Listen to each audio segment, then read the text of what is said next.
In Mr. Wolfensberger's testimony, he said he's got 6 things that make these reform efforts successful.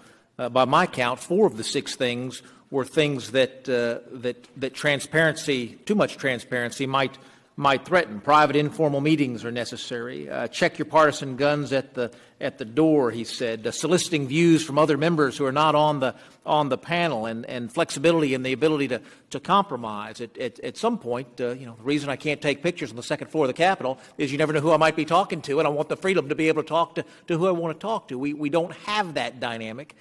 Zoe said we're not going to roll back cameras on the floor. I'm sure that's true. It might have been who mentioned transparency. It was you, Mr. Strand. Are we at a point where we have so many other ways to communicate, to get the word out, that it would be okay to dial back on some degrees of transparency because we're highlighting that transparency elsewhere? Transparency is always an issue depending on the public interest. You ever notice the less interest the public is in an issue, the more bipartisan you are? Right? I mean, this is the reality, is that this is why the committee process is so effective, because it goes back to what the Chairman Lofgren said before, is that when you have common interests, you go past partisanship. That's what gets you past that. When on the floor, when the Congress is kind of behaving like a parliament in some ways, without any of the efficiencies of a parliament, because everyone's voting by party. As a result, the party, everyone has to get their votes within the same party, which is very difficult for a majority.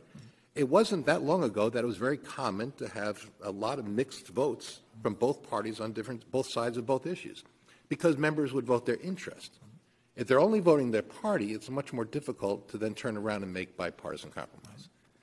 And the benefit of the committee system being strengthened is it tends to focus on members' interest and the interest of their districts. There are no Republican Democrat cows, so agriculture policy is pretty much the same in each district. And so I think we need to get back to that vigorous committee process where members can focus on common interests with each other. Let me just briefly supplement that and put in a plug for John Lawrence's book on the class of '74. And one of the epigraphs to his introduction, he has a quote from his boss, George Miller, who said, "We were a conquering army. We stormed the Bastille. We destroyed the institution by turning on the lights." Now, there's a lot of truth to that. At the end of my prepared statement, I talk about transparency being a two-sided coin. Yes, sunlight is the best disinfectant, according to Brandeis, but also you can get skin cancer. So I think there have got to be ways that you can dial back without violating the overall idea of transparency, which goes to accountability. But what we've done in having things so transparent is to drive the real decision-making behind closed doors between the leaders and the committee chairman and